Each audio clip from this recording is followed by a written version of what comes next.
Good morning to all of you. तो dear student, मैं सुदर्शन प्रसाद Lucknow polytechnic Lucknow संस्था से आज पीडीडी फर्स्ट के लेक्चर में चैप्टर नंबर 8 से एस्टिमेशन ऑफ पावर वायरिंग से मोटर के बारे में वायरिंग के टॉपिक को डिस्कस कर रहा था। तो मैंने मोटर की फुल लोड करंट की गणना करने का तरीका आप लोगों को बताया और वो फार्मूले वगैरह आपको बताया। अब उसी कड़ी में आगे चलते हैं कि किसी मोटर को अगर किसी संस्थान में स्थापित करना हो और उसका total estimation on and casting निकालना हो तो किस प्रकार से निकाला जाता है। तो आइए, एक क्वेश्चन है, मैं उसको नोट करा रहा हूँ। उस क्वेश्चन को नोट कीजिए और उसके बाद उसमें दी गई सारी डाटा को कैलकुलेट करिए, फाइंड आउट करिए। तो क्वेश्चन है इस प्रकार है। सर वो पीडीएफ नहीं भेजे थे सर। हाँ, भेजने नेटवर्क काम नहीं कर रहा था, लेकिन मैं कर चुका हूँ कि अभी भेज देता हूँ। 1 मिनट लाइन पे। फिर आज क्वेश्चन देखते हैं। आइए क्वेश्चन की तरफ चलते हैं। क्वेश्चन नोट करिएगा।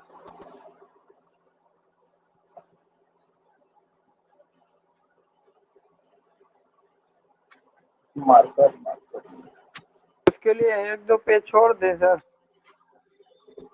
हाँ, एक पेज छोड़ दीजिए। एक पेज का एक पूरा पन्ना छोड़ दीजिए आगे पीछे का।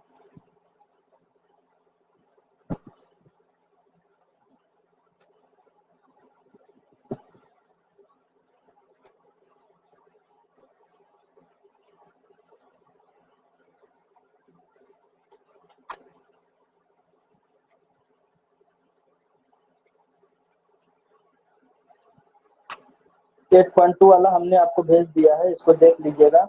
और 8.3 का सारणी एक बार यहीं पर भी बता देना चाहूंगा। टेबल 8.3 में जो है मार्कर बढ़ा है।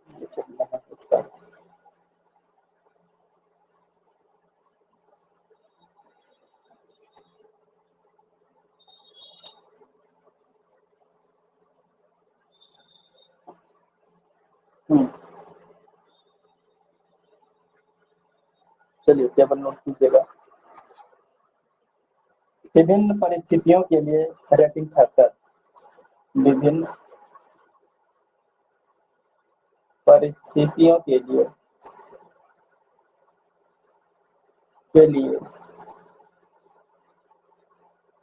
विभिन्न परिस्थितियों के लिए रेटिंग फैक्टर यदि विभिन्न अर्थ ताप पर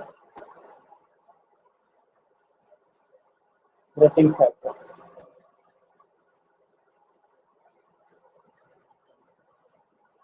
ये मेन हेडिंग है और ये सब हेडिंग है। इसमें बनाइएगा इस तरह चार्ट।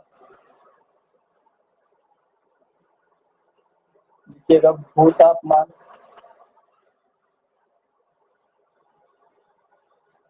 डिग्री सेंटीग्रेड में, और यहाँ पर लिखिएगा रेटिंग फैक्टर।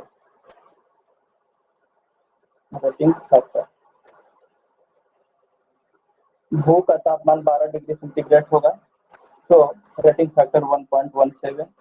यदि 20 डिग्री सेंटीग्रेड तापमान है तो रेटिंग फैक्टर 1.12। यदि 25 डिग्री सेंटीग्रेड तापमान है, 30 डिग्री है, 35 है, 40 है, 40, 45, 50 एवं 55 है तो रेटिंग फैक्टर 1.06 घटता जा रहा है। 1.94,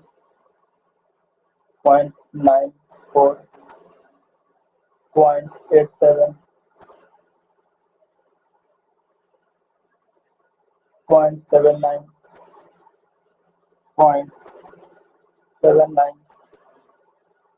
0.60 ये होगा। विभिन्न वायुमंडलीय दाब पर देखा जाए, विभिन्न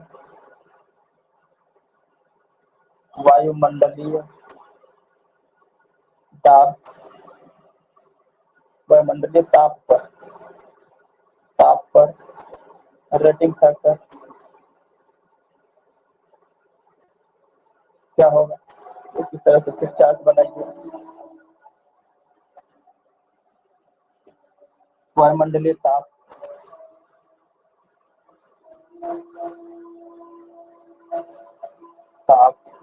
डिग्री सेंटीग्रेड और यहाँ हो जाएगा रेटिंग फैक्टर।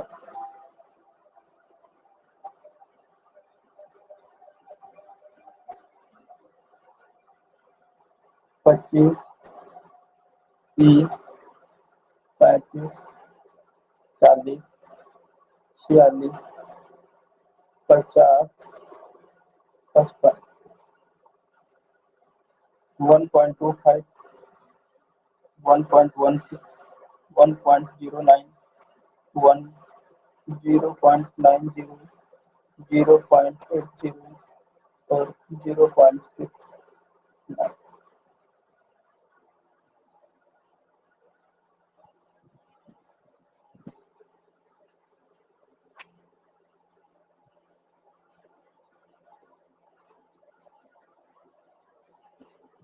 ऊपर वाला बन गया होगा सारणी, तो तीसरा पॉइंट डालिएगा। तो इसको एक्सप्लेन कर दीजिए, ये मतलब रेटिंग फैक्टर किस बेसिस पे है?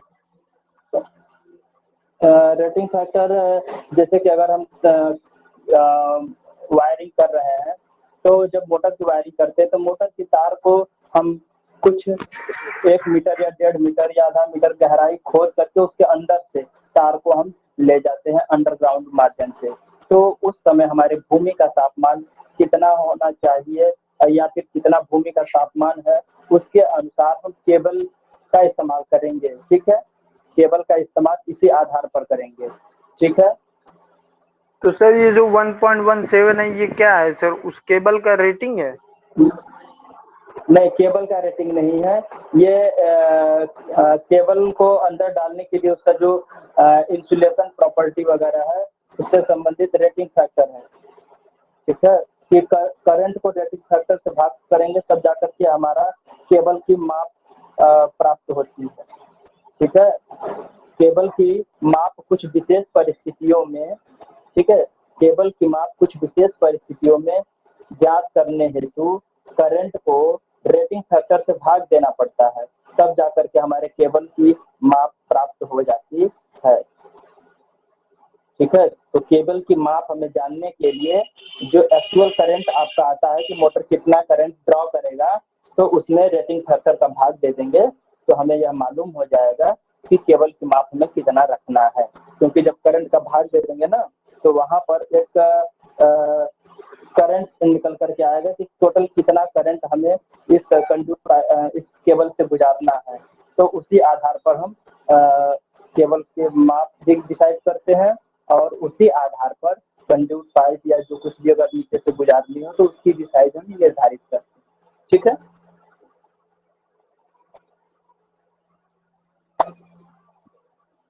तो ये हो गया तीसरा पॉइंट इसमें है।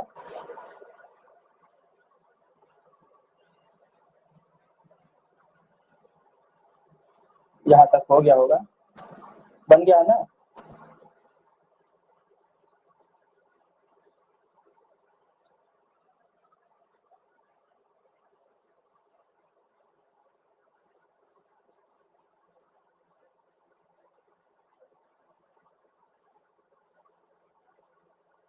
यहाँ पर लिखिएगा स्थापन की गहराई यानी कि लेइंग डेप्थ।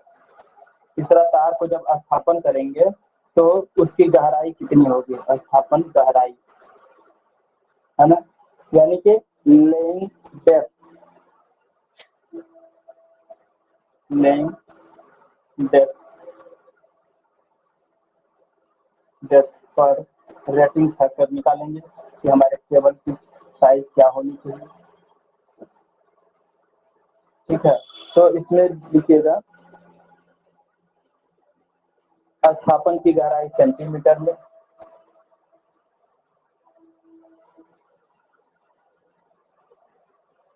स्थापन की गहराई सेंटीमीटर में, ठीक है। और यहाँ पर 75 सेंटीमीटर, स्थापन की गहराई अगर 75 सेंटीमीटर हो, 90 सेंटीमीटर हो, 90 सेंटीमीटर हो और 105 एवं 120 सेंटीमीटर, तो उसके लिए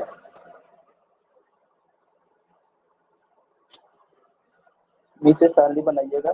25 mm स्क्वायर माप तक, 25 mm स्क्वायर माप तक केबल का इस्तेमाल होगा। 25 से 300 mm, 25 से 300 mm स्क्वायर का और 300 से अधिक तक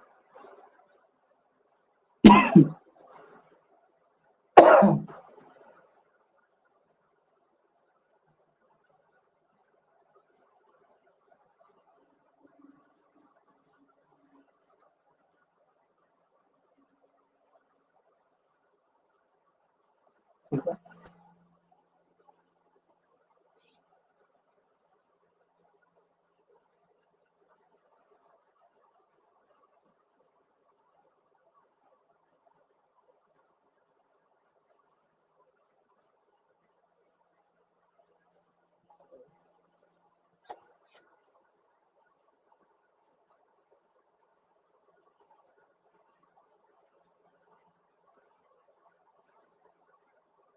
और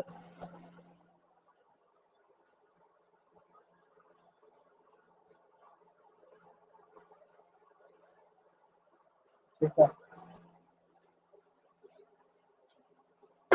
आइए अब एक क्वेश्चन देखते हैं।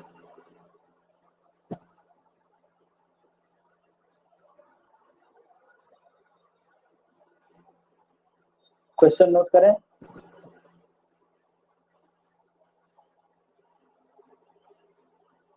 चलिए स्क्रीनशॉट ले लीजिए।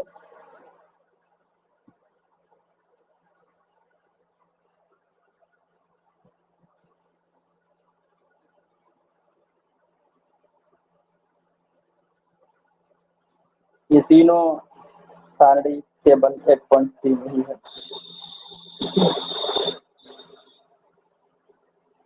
चलिए हो गया होगा, रफ करें।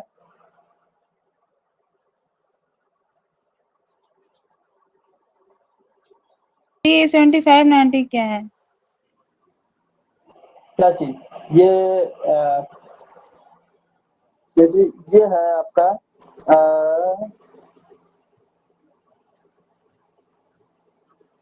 ऊपर वाली जो लाइन है जिसमें 70 लिखा है, 90 लिखा है, 105 लिखा है, 120 लिखा है, यह इसकी सेंटीमीटर में गहराई है, ठीक है। और नीचे जो लिखा हुआ है 25 mm स्क्वायर माप तक, तो वह है 25 स्क्वायर माप तक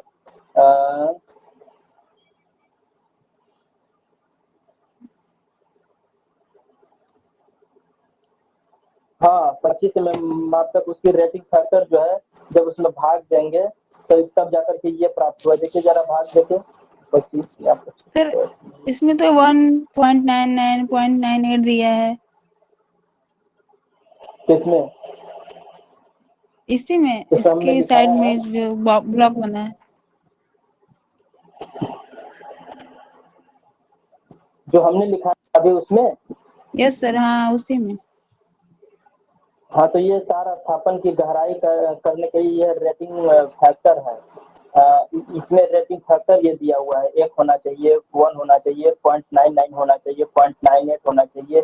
25 mm स्क्वायर माप तक के लिए अगर गहराई जो हमारी है 75 सेंटीमीटर गहराई है तो उसके लिए 25 mm स्क्वायर के माप के अगर पाइप डालेंगे, है ना, तो उसका रेटिंग फैक्टर जो है 1 होगा। अगर 25 mm स्क्वायर से 300 mm स्क्वायर तक का अगर हम कंडक्टर इस्तेमाल कर रहे हैं तो उसका भी रेटिंग फैक्टर 1 होगा। अगर 90 सेंटीमीटर गहराई ले रहे हैं तो 25 mm स्क्वायर माप के जो कंडक्टर का इस्तेमाल करेंगे उसकी रेटिंग फैक्टर 0.99 होगी। ठीक है, ये रेटिंग फैक्टर की वैल्यू है पॉइंट में जो लिखी हुई है सर। ठीक है, यस सर। ये जितनी भी चीजें हैं ये रेटिंग फैक्टर की वैल्यू लिखी हुई है। ठीक है, ये सर वही 2-3 स्टैंडर्ड लिखा है तरीके से इसलिए है। कंफ्यूजन था कि कौन से माप करेंगे। हाँ नहीं नहीं, ऊपर वाला जो था ना, इधर वाला सेंटीमीटर में गहराई थी, और ये जो है 25 mm माप स्क्वायर कंडक्टर के लिए, ये अगर हम 120 सेंटीमीटर की डेप्थ पर अगर 25 सेंटीमीटर mm स्क्वायर का 25 mm स्क्वायर माप का कंडक्टर इस्तेमाल करेंगे तो उसका रेटिंग फैक्टर 0.97 रखेंगे। ठीक है, हाँ ये चार्ट बना हुआ है, ये चार्ट दिया गया है। सर ऊपर जो है पूरा आइए देखते हैं, डेप्थ की लंबाई है। एक क्वेश्चन सॉल्व करते हैं, उससे चार्ट का मतलब समझ में आ जाएगा, इस तरह आपको मतलब नहीं समझ में आएगा। ठीक है, एक क्वेश्चन सॉल्व करते हैं, उसके आधार पर देखते हैं कि चार्ट का यूज कहाँ पे है। तो एक एग्जांपल देखिएगा, क्वेश्चन नंबर 1 देखिएगा कि अगर 20 HP 400 वोल्ट एक 20 horse power 400 volt 50 hertz 3 phase induction motor 3 phase induction motor जिसकी दक्षता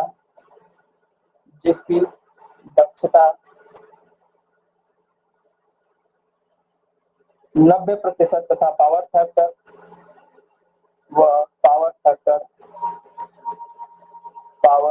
कितना दिया हुआ है, पावर फैक्टर दिया हुआ है 0.9 है।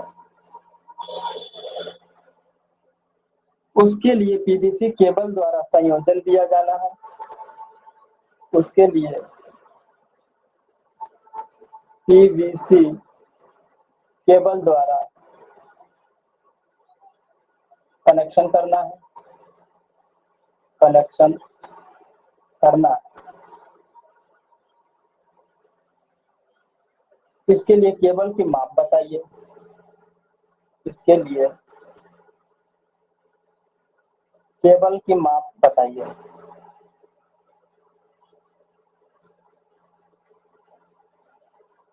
तथा बताइए जबकि भूमि के अंदर स्थापित किया जाना है। केबल की माप बताइए जब, पहला पॉइंट, इसे भूमि के अंदर स्थापित करना है। भूमि के अंदर स्थापित करना है।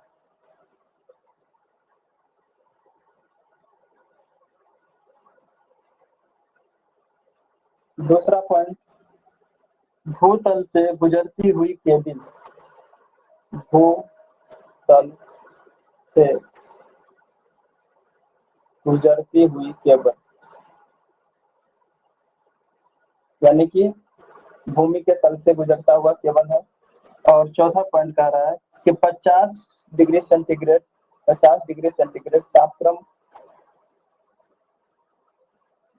तापक्रम वाली डक्ट से गुजरती है। डक्ट मतलब एक गड्ढा है ना।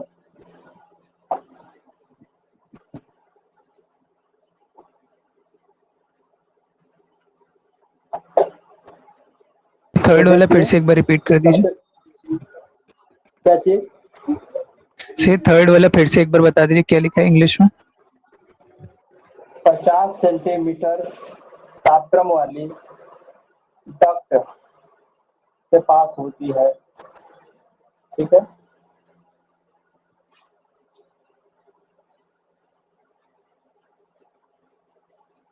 अब आइए यहाँ पर हमें क्या निकालना है? डक्ट क्या होता है सर? डक्ट डक्ट मतलब गहराई। किसी गड्ढा खोद देने को, गड्ढा खोद के नाली नुमा बना करके उसमें से तार को बिछाना, उसको डक्ट बोलते हैं।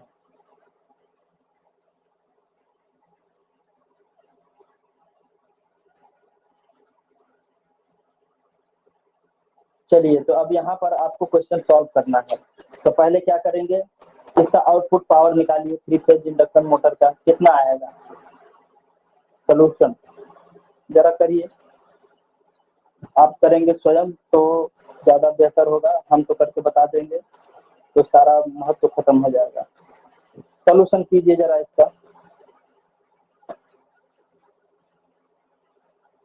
3 फेज इंडक्शन मोटर के आउटपुट पावर निकालिए। सॉल्यूशन में क्या करना है,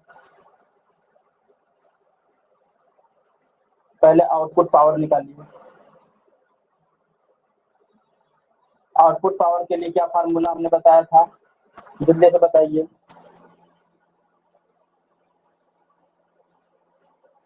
I is equal to कोई P बताइए। upon R3 V cos phi. नहीं, आउटपुट पावर पहले निकालेंगे ना मशीन का आउटपुट पावर निकालिए। हमने बताया था जब कोई मोटर है उसको उसकी निर्गत क्षमता कितनी Yes sir, चाहिए, हमने 20 बताया था HP है तो HP। हॉर्स पावर हाँ, तो ये 20 वॉट हो में गया बदलेंगे। HP, तो 20 बराबर, ठीक है, और ये क्या हो जाएगा वाट में। अब चलिए आगे, अब आगे निकालिए इसका करंट कितना निकल के आएगा, जरा मान बताइए तो।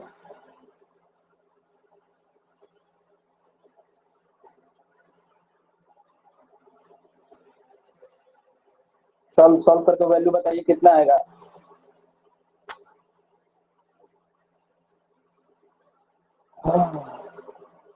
सर 4710 कितना 4710 4710 देख लेना भाई। 4710 वाट में आएगा ना।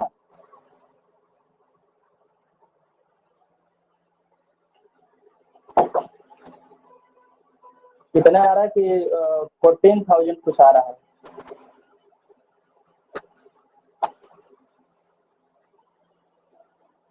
मल्टीप्लिकेशन सही से करिएगा, नहीं तो फिर दिक्कत आ जाएगी।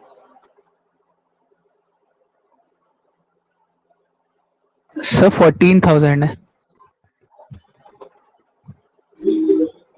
14,000 है ना, वही मैं कह रहा हूँ। Yes, sir. कैलकुलेशन सही से करिए। 14,710 14,000 हाँ 710 अब सही हुआ है। हाँ ठीक ठीक।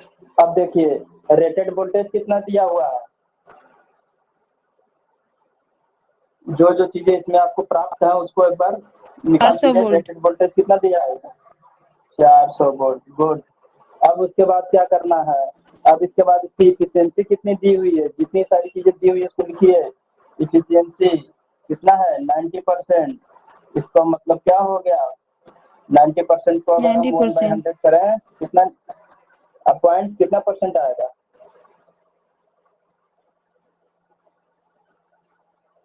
निकाल के बताइए। 90 का 1/100 कीजिए कितना आएगा 0.9 आएगा ना, जल्दी से बोलिए ये। 0.9 यस सर। हाँ, और पावर फैक्टर कितना आएगा, पावर फैक्टर कितना दिया हुआ है 0.9 0.9 दिया हुआ है, ठीक है। अब फुल लोड पे करंट निकालिए कितना आएगा, full load current. Sir 26.24 sir 26.24 full load current कितना आया है 26.24 Q इक्वल टू मीटर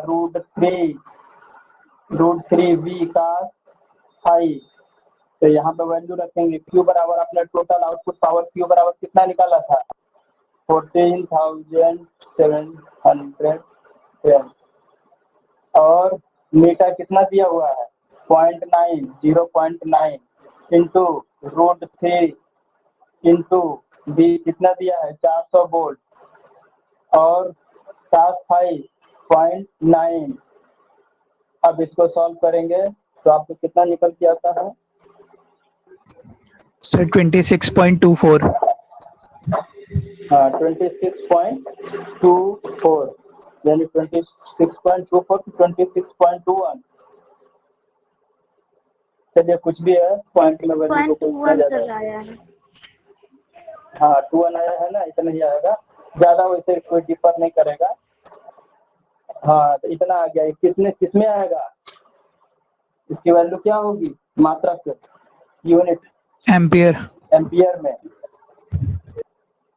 ठीक है, यहाँ तक आप लोगों ने निकाला। अब उसके बाद क्या करना है? अब इसके बाद आपको स्टार्टिंग करंट निकालनी है। स्टार्टिंग करंट कितना लेगा ये motor?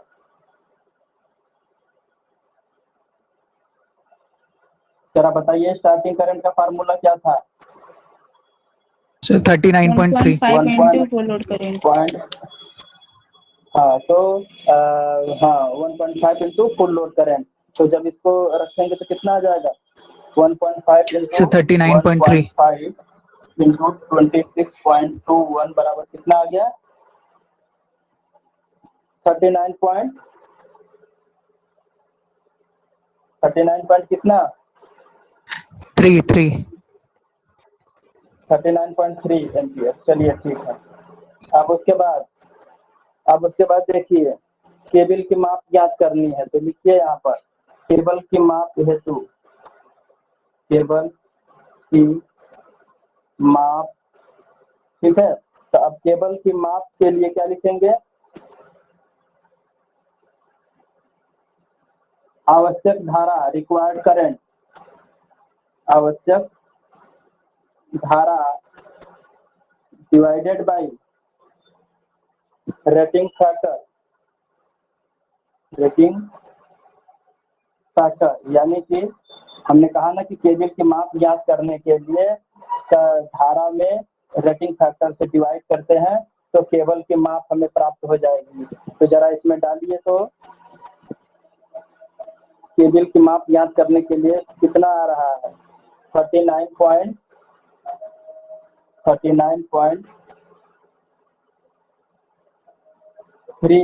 Divided by rating factor. अब रेटिंग फैक्टर कहाँ से निकालेंगे? तो अब रेटिंग फैक्टर में अब जाएंगे आप, और वहां से कैसे देखेंगे? केबल की माप ज्ञात करने हेतु तो रेटिंग फैक्टर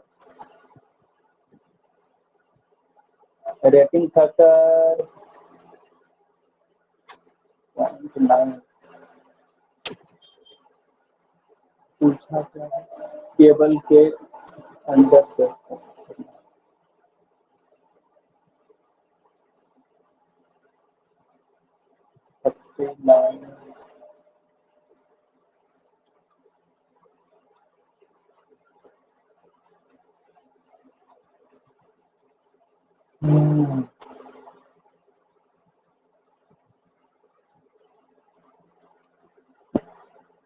देखिए, जब रेटिंग केबल की माप ज्ञात करने के लिए निकालेंगे तो रेटिंग फैक्टर के लिए हमने जो सारणी दिखाई थी अभी उसमें देखिएगा,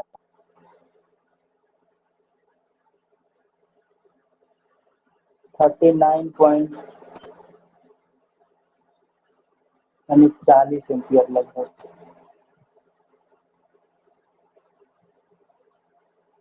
देखिए कितना दिया है 40 एम्पियर के लिए। वो पहला लिखा था ना, दूसरा वाले में होगा।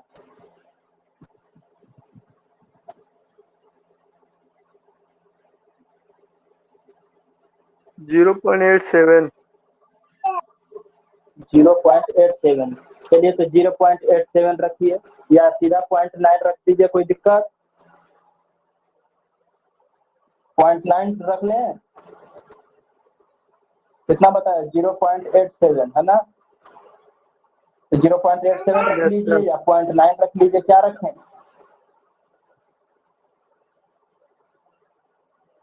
चलिए, हमने मोटी मोटा 0.9 रख लिया। ठीक है, केबल की माप के लिए 39.3 है, तो मोटी मोटा हमने कितना रख दिया? 0.9। अब इससे भाग दे देंगे तो टोटल कितना एम्पियर करंट प्राप्त होगा हमें? बताइए जल्दी, या बताइए इसको डिवाइड करके। सर 43.7 43.7 एम्पियर में आएगा।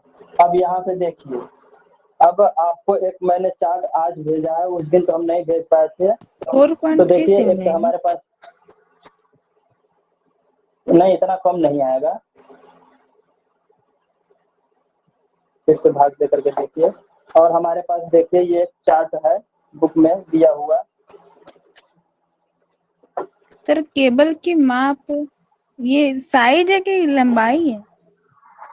एम्पीयर तो लग नहीं रहा है। नहीं, ये अभी करंट निकला ना केबल की माप हेतु करेंट। अच्छा कुल करंट केबल की माप हेतु कुल करंट आई निकलेगी ना यहाँ से, कुल करंट तो है ना, सर इसमें टोटल कुल करंट करंट निकलेगा में आई। क्या रहेगा? स्टार्टिंग करंट, लोड करंट, सब कुछ इसमें है क्या? हाँ हाँ हाँ हाँ, सब कुछ हमने यहाँ से स्टार्टिंग करंट लिखा है ना, ये मतलब देखिए स्टार्टिंग करंट। जी सर। अब फुल लोड करंट तो वैसे ही कम है, फुल लोड करंट तो वैसे ही कम है, तो स्टार्टिंग करंट के लिए हम देखेंगे कि हमारे कंडक्टर से कुछ सेकंड के लिए या कुछ समय के लिए कितनी आवश्यक धारा गुजरेगी, तो उसी के आधार पर हम केबल की साइज का निर्धारण करेंगे।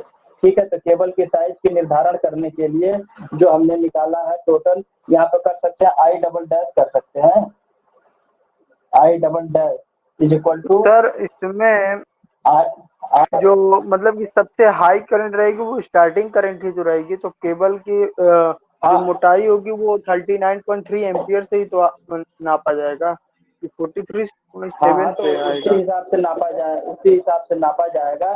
तो केबल का रेटिंग फैक्टर भी तो हम उससे डिवाइड करेंगे, तब जाकर के हमको ये केबल की माप हमें प्राप्त होगी। केबल की माप कैसे प्राप्त होगी? इतना करंट हमें प्राप्त होगा, इस करंट को हम सारणी में देखेंगे तब जाकर के हमें ये माप प्राप्त होगी। तो केबल की माप ज्ञात करने हेतु केबल की माप ज्ञात करने हेतु कुल करंट या टोटल करंट लिख दीजिए ना, केबल की माप ज्ञात करने हेतु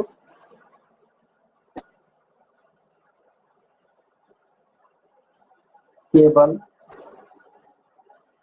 की माप हेतु कुल धारा, तो जब आपको कुल धारा का मान ज्ञात होगा तभी तो आप केबल की माप निकालेंगे। तो आई डबल डैश हमने कर दिया। तो आवश्यक धारा कितनी प्राप्त चाहिए थी हमें स्टार्टिंग करंट के लिए? 39 एम्पियर। तो ये हो गया, और रेटिंग फैक्टर से जब भाग दे देंगे तब जाकर के हमें ये करंट प्राप्त हो रही है 43.7। ठीक है, तो सर ये 43.7 कौन सी करंट है सर? ये कौन सी करंट बोलेंगे इसको? 43 पॉइंट हम उस कंडक्टर के लिए ले रहे हैं कि कंडक्टर हम ऐसा रखें कि अगर 40 एम्पियर से अगर 2-4 एम्पियर करंट अगर एक्स्ट्रा भी होता है तब भी हमारा कंडक्टर उसको बियर कर सके। इस कारण से हमने 39 एम्पियर को 0.9 रेटिंग फैक्टर से डिवाइड किया है, तो हमारे केबल के लिए मैक्सिमम करंट बियर करने की क्षमता जो है 43.7 एम्पियर प्राप्त हो रही है। और इसी 43.7 एम्पियर के आधार पर हम केबल की साइज का निर्धारण करेंगे। स्टार्टिंग करंट से भी 2-3 एम्पियर करंट की वैल्यू ज्यादा बियर कर सकने योग्य कंडक्टर का हम इस्तेमाल करेंगे। ठीक है, ऐसा नहीं कि 6 एम्पियर है तो 6 एम्पियर का ही हम तार लगा दें, ताकि अगर 6 एम्पियर से जहां 6.5 एम्पियर या 6.25 एम्पियर की करंट फ्लो हो रही हो तो कंडक्टर हमारा खराब हो जाए। तो ऐसा नहीं करना चाहिए, हम जब भी हो उससे 2-3 एम्पियर करंट एक्स्ट्रा लेकर के ही चलते हैं। ठीक है,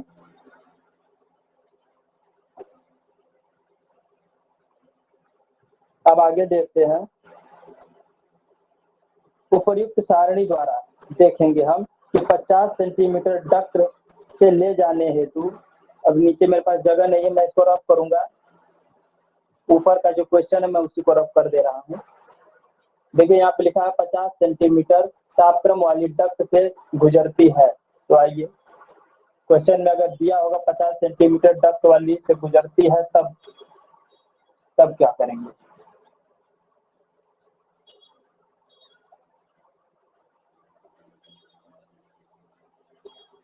लिखिए, केबल सारणी 8.3 द्वारा 50 सेंटीग्रेड तापक्रम वाली डक्ट से 50 सेंटीग्रेड तापक्रम वाली डक्ट से ले जाने हेतु वायुमंडलीय ताप पर डक्ट से ले जाने हेतु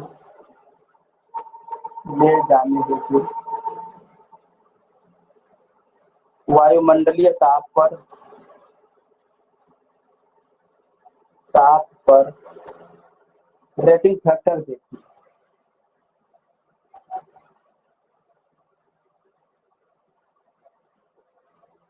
ठीक है, तो अब यहाँ पर वो वैल्यू हम रखेंगे जो कह रहे थे 0.87 था या 0.8, यहीं पे छोड़ दीजिए। ठीक है, 0.8। तो हम केवल दशमलव के एक स्थान तक की वैल्यू को ही ले लिए।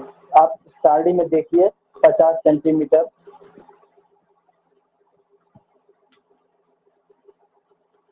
वायुमंडलीय सारणी नंबर 8.3 के दूसरा जो था विभिन्न वायुमंडलीय ताप पर रेटिंग फैक्टर 50 डिग्री सेंटीग्रेड तापमान वाले पर कितना है 0.80 लिखा हुआ है, हमने 0.8 नोट कर लिया है वहां से रेटिंग फैक्टर।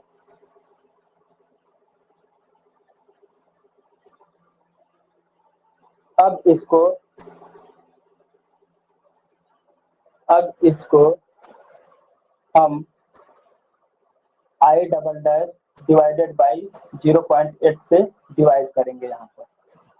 ठीक है, यहाँ पर डिवाइड करेंगे, कितना आएगा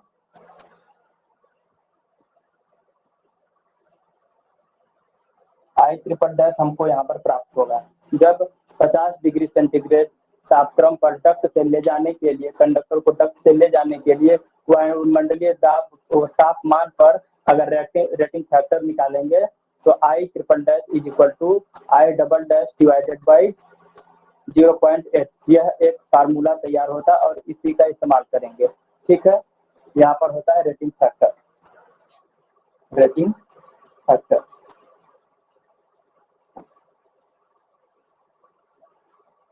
तो I double dash divided by 0.8। अब इसको जब डिवाइड करेंगे कितना आएगा 39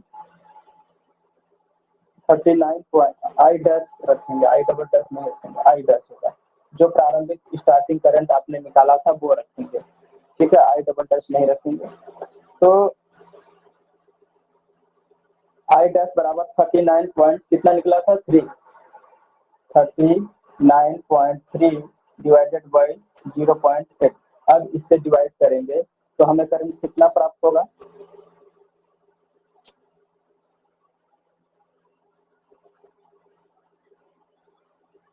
49.12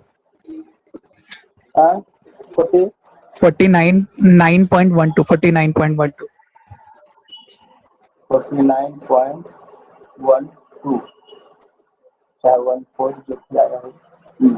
ठीक है, अब क्या करेंगे, केबल के माप को सारणी में देखिए।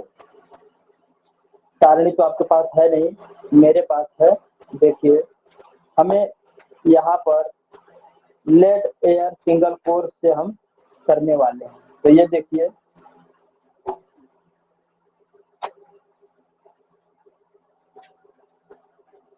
लेड एयर सिंगल कोर,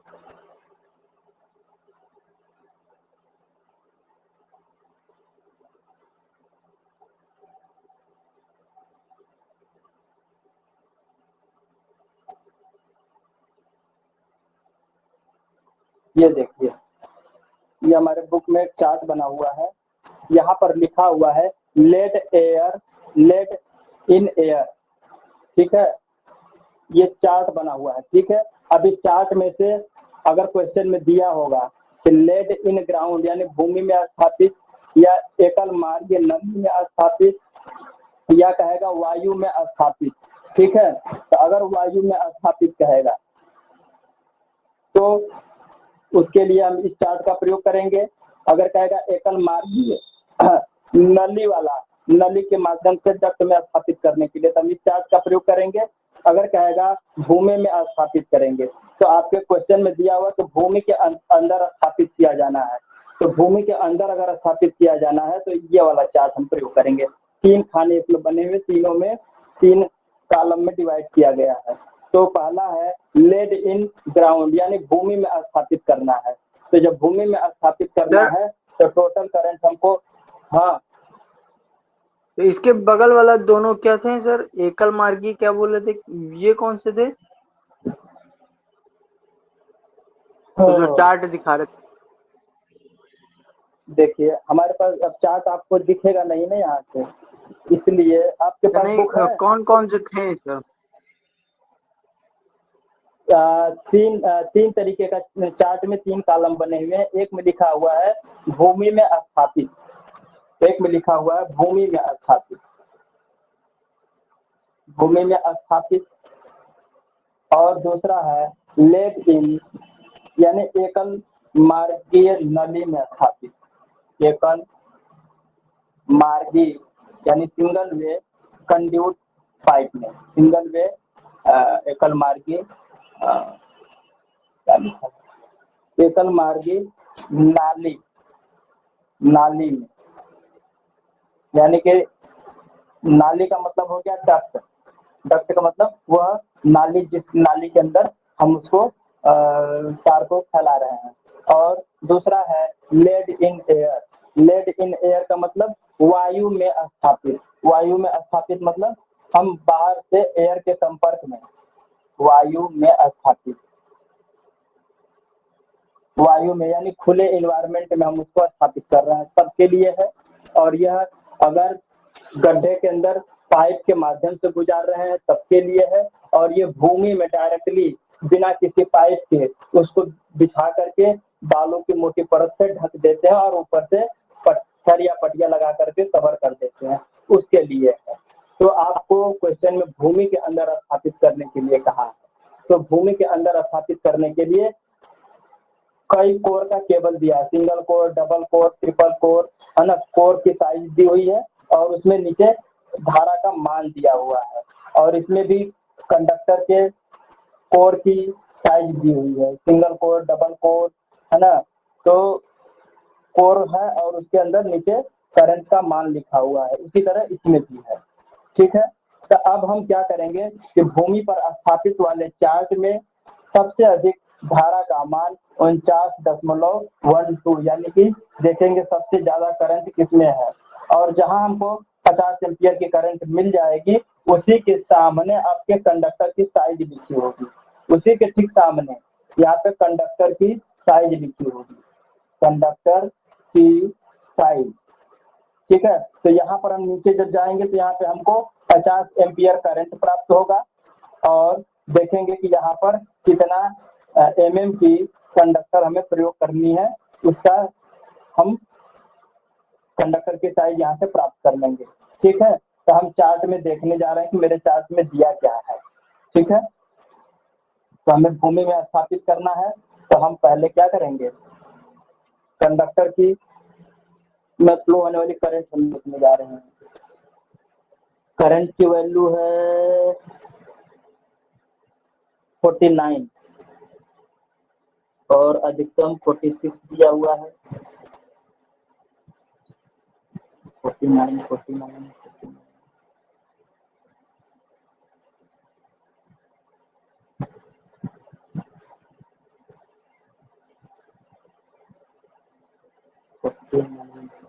हमको मिल रहा है सिंगल कोर, क्वेश्चन कितना कोर दिया है, क्वेश्चन में कोर की बात नहीं की है, तो हमें यहाँ पर पहले चार्ट से मिल रहा है सिंगल कोर की केबल से 51 एम्पियर करंट फ्लो अगर हो रही है तो उसके लिए 10 mm स्क्वायर की कंडक्टर पाइप का इस्तेमाल करना पड़ेगा, ठीक है।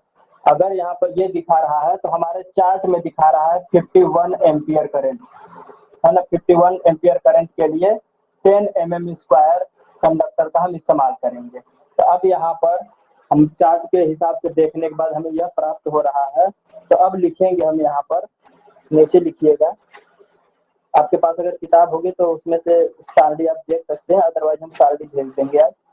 अब लिखिए, अतः इस प्रकार केबल की माप, अतः केबल की माप कितनी प्राप्त हुई, केबल की माप हमको 10 mm स्क्वायर और वो भी कौन सा, सिंगल कोर केबल। ठीक है, सिंगल कोर की केबल का हम प्रयोग करेंगे। सिंगल कोर 3 NOS, 3 NOS भाई 3 तार होंगे ना, सिंगल कोर केबल को हम 3 तार NOS मतलब 3 तार का हम प्रयोग करेंगे।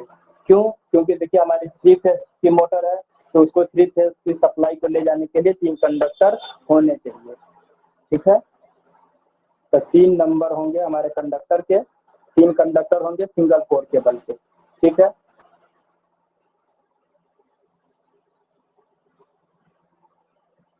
तीन नोड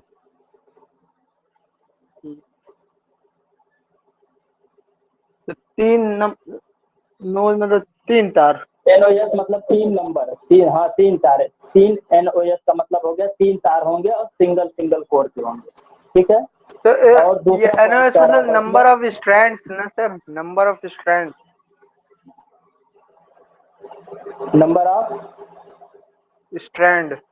नंबर ऑफ हाँ स्ट्रैंड मतलब कितने कंडक्टर हम इस्तेमाल कर रहे हैं। नंबर ऑफ स्ट्रैंड मतलब कितने कंडक्टर। NOS मतलब नंबर लिखा हुआ है यहाँ पे, NOS तो सिंगल कोर केबल मतलब उसमें बस एक कोर निकलेगा। हाँ, सिंगल कोर की केबल होगी, उसको हम 3 तार अलग अलग लेंगे, तीनों को सप्लाई से RYB तीनों फेज से कनेक्ट करके, तीनों अलग अलग तार RYB तीनों फेज से कनेक्ट करके और उसी से हम ला करके मोटर से जोड़ देंगे। सर लेकिन एक ही केबल रहता है ना मोटा ब्लैक वाला, हाँ, तो उसमें अब 3 कोर अगर होते हैं। चार्ट में तो देखिए, चलिए 3 कोर का अगर देखना है, कई केबल कई है, सिंगल कोर का भी है, डबल कोर का भी है, 3 कोर का भी है। तो जिस हिसाब से हमें करंट प्राप्त होगी, अगर हम 3 कोर का केबल इस्तेमाल करना चाहें तो रुकिए मैं बता दे रहा हूँ। अगर 3 कोर यानी कि 4 कोर सिंगल कोर का अगर प्रयोग करना है तो उसके लिए हमको 16 mm रखना पड़ेगा। 4 कोर की अगर केबल का प्रयोग करेंगे जिसमें RYB 3 फेस हो गए और एक अर्थ हो जाएगा। ठीक है, तो 4 कोर की अगर हम केबल का प्रयोग करेंगे तो 16 mm हो जाएगा। ठीक है, अगर ट्विन सिंगल यानी कि दोहरा कंडक्टर एक ही कंडक्टर में होगा, एक ही कंडक्टर में 2 तार होंगे, अगर उसका प्रयोग करेंगे तो उसके लिए 10 mm का होगा और करंट की क्षमता 55 एम्पियर होगी। करंट की क्षमता 55 एम्पियर होगी। तो इस चार्ट में देखने के आधार पर हम इसको यूज कर रहे हैं। अगर इसी क्वेश्चन में अगर ये कहा गया होता कि सिंगल वे डक्ट में स्थापित करना है, यानी कि एक नाली खोदी गई है, उसी नाली में हमको स्थापित करना है। ठीक है, तब अगर देखा जाए कि 39 एम्पियर का मतलब 49 एम्पियर का मतलब हो गया 50 एम्पियर बता रहा है, तो उसके लिए हम 51 एम्पियर का इस्तेमाल करेंगे, तब भी 10 mm² का कंडक्टर इस्तेमाल करेंगे।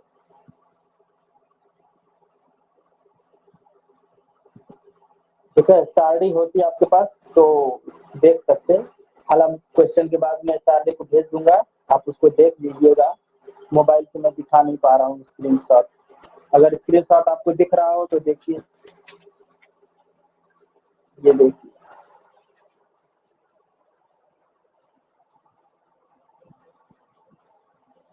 नहीं दिखेगा।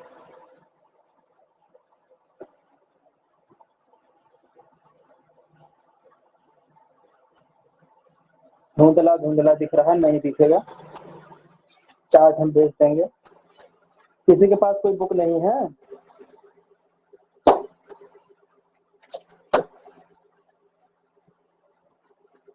चलिए अब आगे देखते हैं। इसमें पूछा है भूमि के अंदर से ले जाने हेतु, तो भूमि से अंदर ले जाने हेतु 16 mm की केबल है, तो उसके लिए कम से कम हम कितना 19 mm² का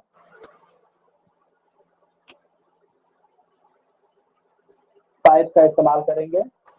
यहाँ पे इसको रफ कर रहा हूं मैं।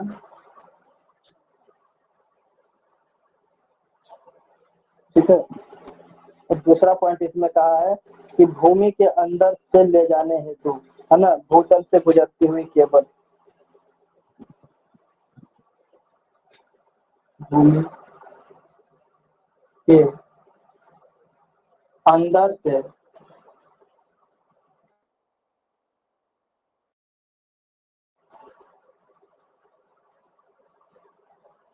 भूमि के अंदर से ले जाने हेतु हम क्या करेंगे, 19 mm स्क्वायर की केबल का इस्तेमाल कर रहे हैं। अगर सिंगल कोर की कर रहे हैं तब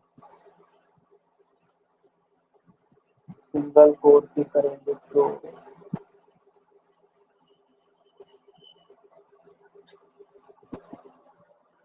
तो ये 10 mm स्क्वायर जो निकली ये केबल के है माप पूरा। और ये अब क्या करें भूमि के अंदर,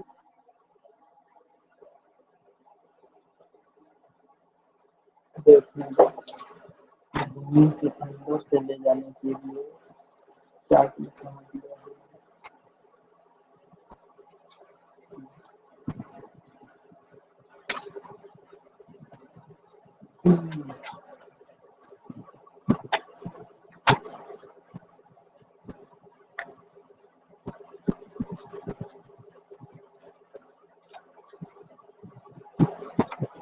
भूमि से अंदर के लिए भी उतना ही तार की साइज रहेगी, बढ़ेगी थोड़ी।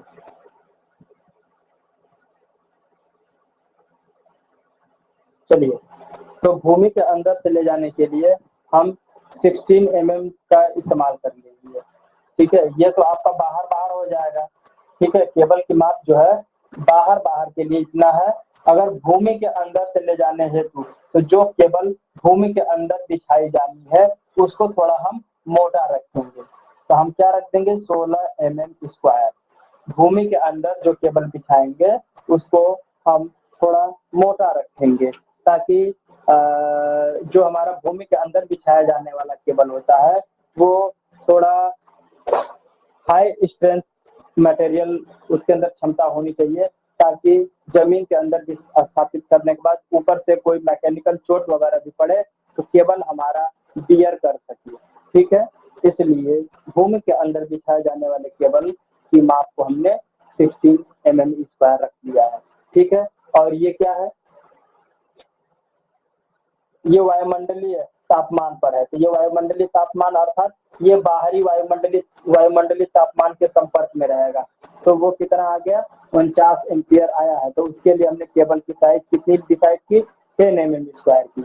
और जो भूमि के अंदर से जाएगा उसको हमने 16 mm स्क्वायर रखा है। ठीक है, इससे कम mm स्क्वायर का नहीं, इससे कम mm स्क्वायर का नहीं।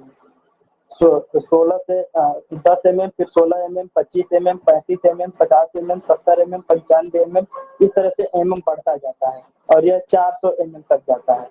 तो हमें 10 के बाद सीधा 16 mm का ही मिलता है, इसलिए हम 16 mm की पाइप कंडक्टर का इस्तेमाल करेंगे।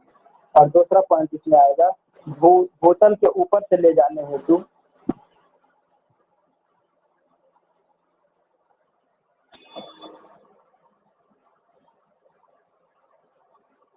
बोतल के ऊपर से ले जाने हेतु इसको भी इतना ही रखते हैं। यहाँ पर जो हमें चार्ट के हिसाब से तो हमको ये प्राप्त हुआ। ठीक है, चार्ट के हिसाब से ये प्राप्त हुआ है, लेकिन हम उससे थोड़ा ज्यादा ही रखेंगे। मतलब 10 mm स्क्वायर हमारे केबल की माप आई है। हम भूमि के अंदर ले जाने के लिए भी 16 mm का रखे हैं और भूमि से ऊपर के लिए भी 16 ही रखते हैं। ठीक है, तो यहाँ पे सर नहीं समझ आ रहा, मतलब क्या कहना चाह रहे हैं सर? कहने का मतलब ये है कि सेम कंडक्टर रखिए। देखिए हमारा जो यहाँ का रेटिंग फैक्टर निकला है 49.12 एम्पियर निकला है।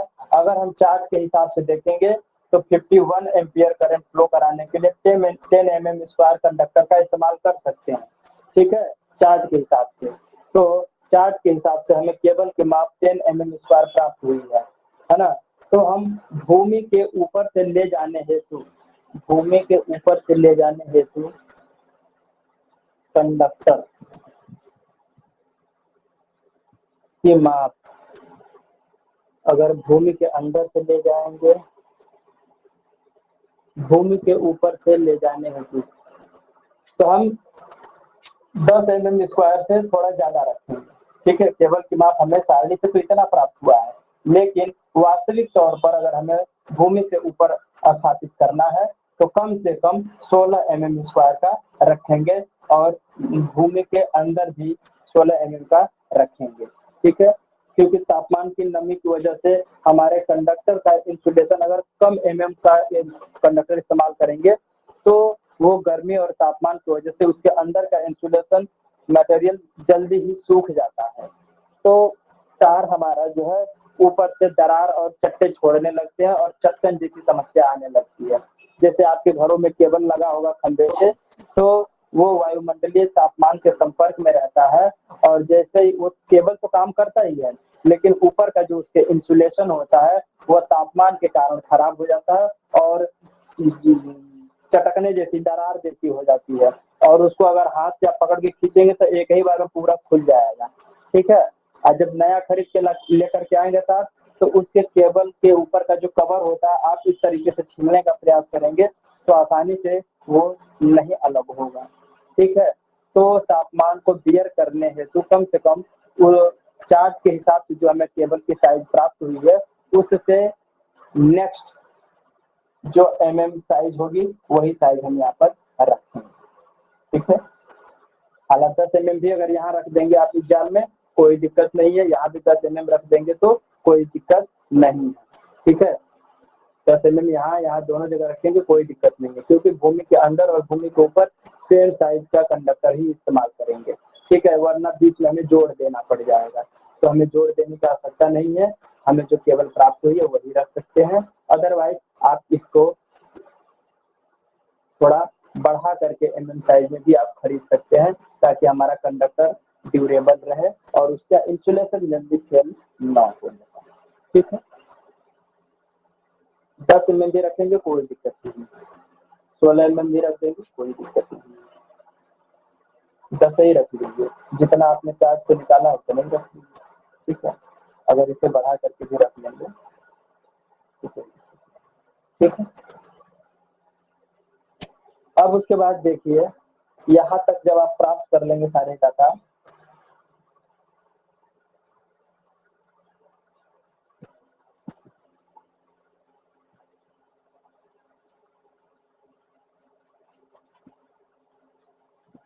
अब यहाँ पर आपका क्वेश्चन यहीं पे खत्म हो जाएगा। ठीक है, ये क्वेश्चन यहीं पे समाप्त होता है।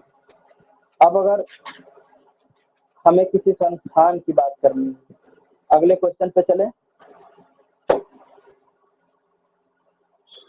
तो इसका प्लान नहीं बनेगा क्या? इसका कोई प्लान नहीं है, बस एक तरीके का हमने कैलकुलेशन करने का तरीका बताया है।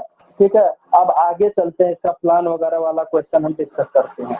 ठीक है, जिसमें प्लान के लिए कुछ कहा गया हो। ठीक है, इस क्वेश्चन में वायरिंग के लिए सामग्री और सर्किट बनाने के लिए नहीं कहा गया है। नेक्स्ट क्वेश्चन हम देखते हैं, उसमें हम आप लोगों को सारा प्लान बताएंगे। नेक्स्ट क्वेश्चन है, एक आटा मिल बैठाना है। आटा मिल के लिए एक चक्की बैठानी है और उसके लिए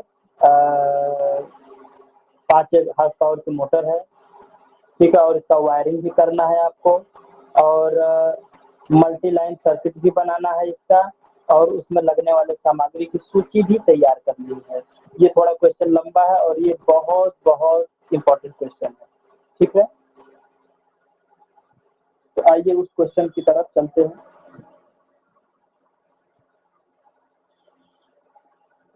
हम यहाँ पर बस केवल आपको यह दिखा रहे थे कि कंडक्टर की साइज कैसे निकालते हैं। अब आइए एक क्वेश्चन पर चलते हैं जिसमें आपको मोटर को स्थापित करने से लेकर उसका सिंगल लाइन डायग्राम कैसा था, मल्टी लाइन डायग्राम कैसा है ना, इसके बारे में चर्चा करेंगे। क्वेश्चन है इस प्रकार है,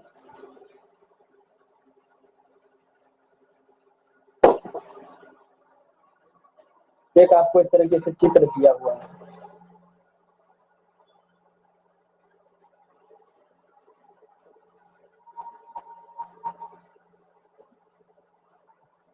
लिखिएगा, चित्र में एक आटा मिल के लिए,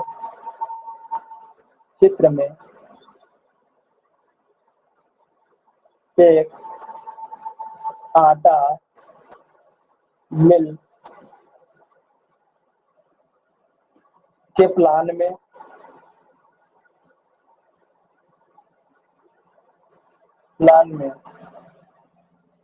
चक्की की मोटर की स्थिति अंकित है। चक्की के मोटर की स्थिति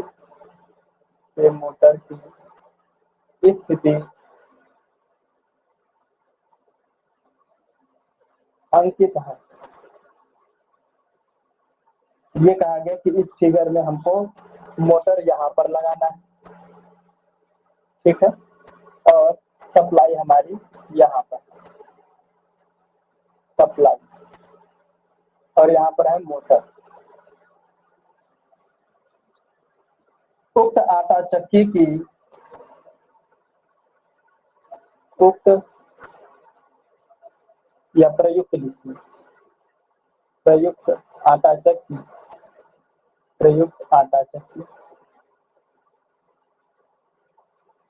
5 horse power, 400 volt 50 hertz,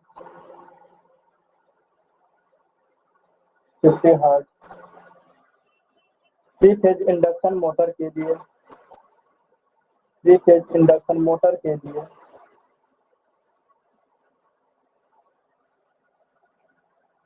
power wiring करना है।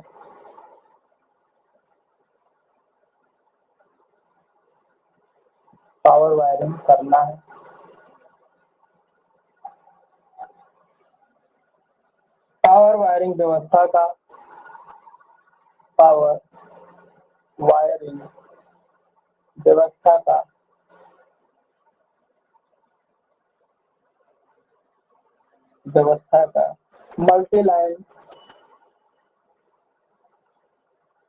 मल्टी लाइन डायग्राम बनाइए तथा वायरिंग में लगने वाले सामग्री की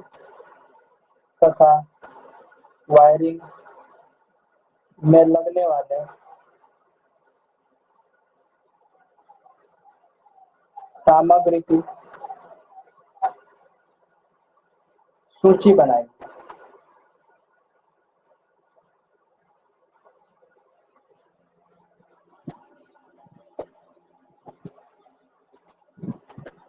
सूची का मूल्यांकन कीजिए, कहीं भी लिख लीजिए, सूची का मूल्यांकन, यानी कि एस्टिमेटिंग कास्टिंग करना है, मूल्यांकन कीजिए। अब ये आपका टोटल इसमें सब कुछ आ जाएगा इस क्वेश्चन में। तो देखिए 5 गुण से 3 का ये हाल है, ये हाल 3 मीटर का है, और यहाँ से यहाँ तक, इसके मध्य तक ये टोटल 4 मीटर है, और 1 मीटर को इधर से हमने छोड़ रखा है, ठीक है। इस तरीके से आपका एक फिगर बना है,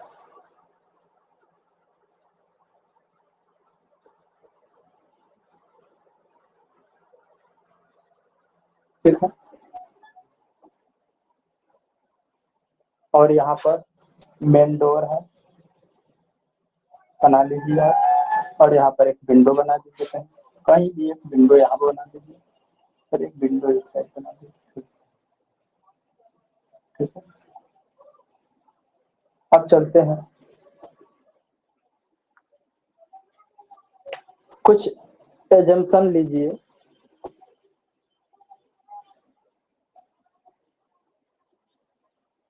सॉल्यूशन के लिए एजम्पशन नोट कीजिएगा क्या होगा।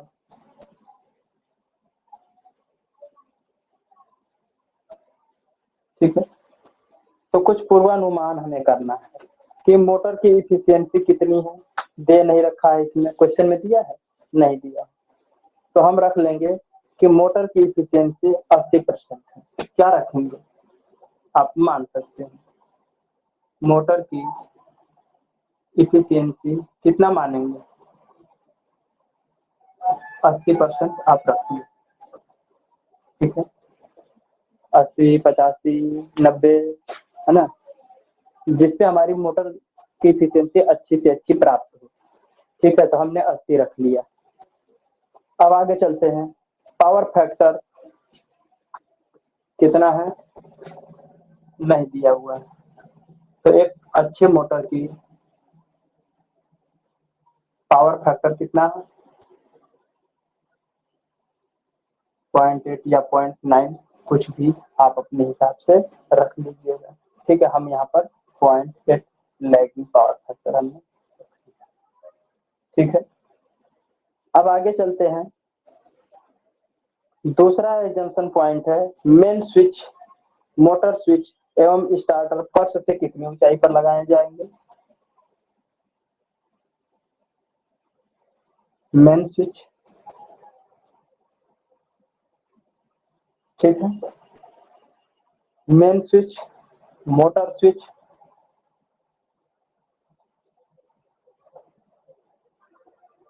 और देखिए यहाँ पर मेन स्विच, मोटर स्विच एवं starter, star delta starter, starter फर्श से 1.5 मीटर की ऊंचाई पर, हाइट पर लगाएंगे।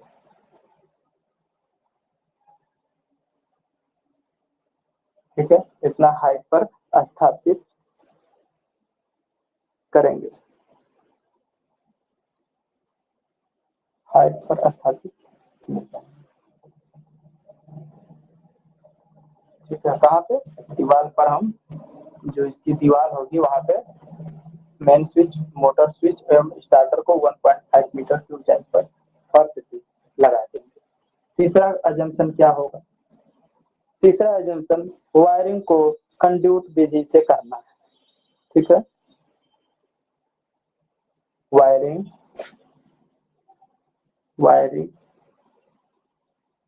कंड्यूट विधि से करना है।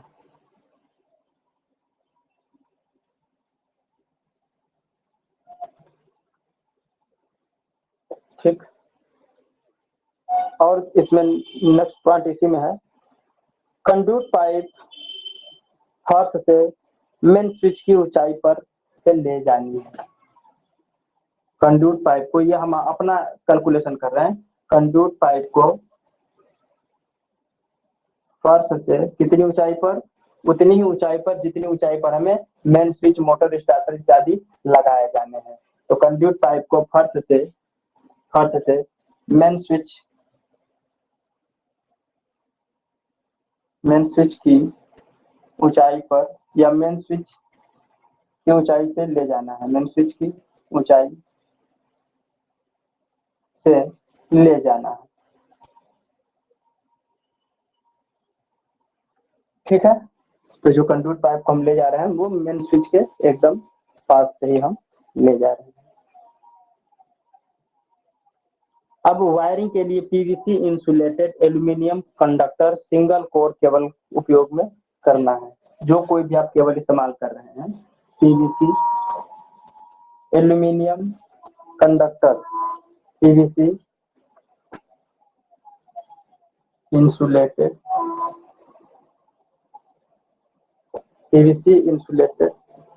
Aluminium conductor single core cable का यूज करना है, या चलिए करना है, ये आपने कल्पना कर लिया है जंक्शन। ठीक है, और पांचवा जंक्शन, दीवार व मोटर के बीच केबल फर्श से 20 सेंटीमीटर, दीवार व केबल दीवार और केबल, नहीं मोटर के हो, घबरा गया, केबल तो दिवालिये पे सटा रहेगा। दीवार और मोटर के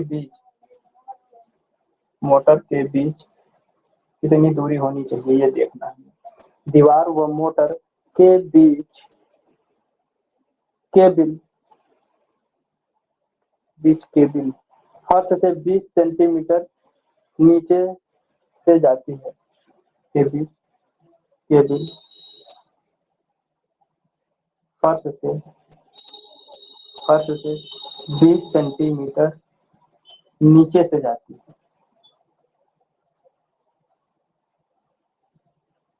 यानी कि जो केबल जमीन के अंदर से लेकर के जाना है वह मोटर एवं दीवार के बीच, जैसे ये देखिए ये हमारी दीवार हो गई और दीवार से हम कुछ दूरी पर 1 मीटर दूरी पर हट के हमने यहाँ पर मोटर लगाया है। ठीक है, ये देखिए ये दीवार है, ये भी दीवार है और यहाँ पर 1 मीटर की डिस्टेंस यहाँ है और 1 मीटर की डिस्टेंस हमने यहाँ छोड़ दिया है गैप, ताकि हमें उधर से आने जाने में मोटर के अगल बगल से या कभी मरम्मत की जरूरत पड़ती है तो मोटर के अगल बगल स्पेस होना चाहिए, तो हमने स्पेस छोड़ रखा है। तो ये दीवार एवं मोटर के बीच केबल फर्श से कितना, ये देखिए हमारा मोटर की फर्श है ना, मोटर जिस पर स्थापित किया जाएगा तो वहां पर एक फाउंडेशन बनाते हैं, फाउंडेशन के ऊपर हम मोटर को स्थापित करेंगे और केबल को मोटर और इस दीवार से कम 20 सेंटीमीटर नीचे से ऐसे ले जा करके गुजारेंगे और फिर दीवार की सतह पर मेन स्विच तक ले आएंगे, इस तरीके से। ठीक है, छठा पॉइंट, मोटर फर्श से 50 सेंटीमीटर प्रभावी ऊंचाई पर, मोटर फर्श से 50 सेंटीमीटर की ऊंचाई पर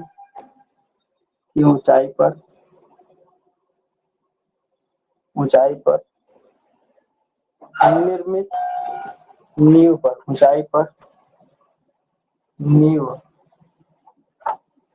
पर स्थापित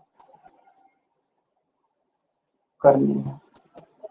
ठीक है, तो जो हमारी मोटर होगी उसको फर्श से 50 सेंटीमीटर ऊंचाई पर एक फाउंडेशन बनाएंगे और उस पर स्थापित कर देंगे। ठीक है, और कंड्यूट 5 मीटर की लंबाई में उपलब्ध है। कंड्यूट 5 मीटर की लंबाई, इसका कोई मतलब नहीं है, इसको छोड़ दीजिए। तो हमने इतना एजम्पशन मान लिया। ठीक है, इतना एजम्पशन मान लिया। अब आगे चलते हैं, करंट का कैलकुलेशन करेंगे। यहाँ तक बात सबको समझ में आई? किसी को इसमें कोई दिक्कत है? Hello, no sir. आगे चलो। No sir.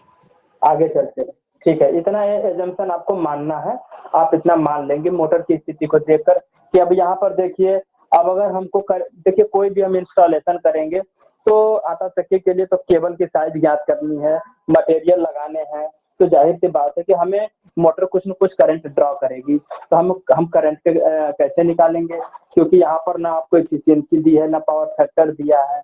तो पहली बात की आपको एफिशिएंसी और पावर फैक्टर आपको मान लेना पड़ेगा। ठीक है, हमने मान लिया।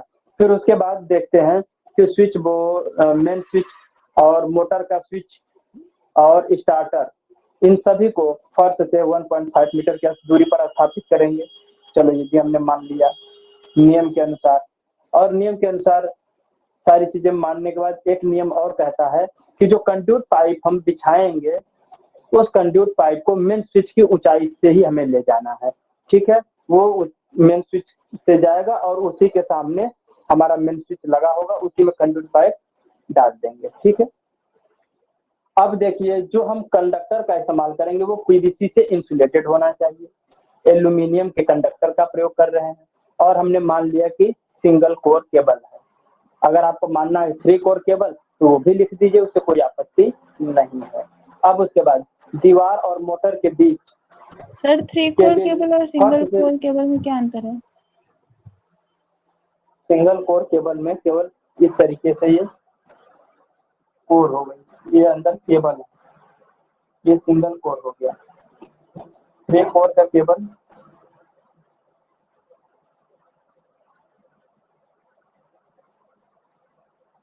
ये 3 कोर का केबल हो गया।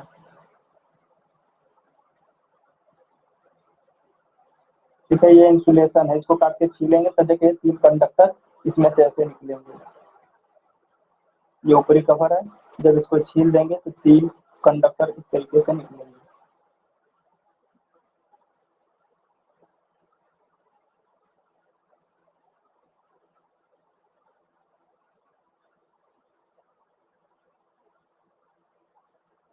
इस तरीके से 3 कंडक्टर आपके निकलेंगे।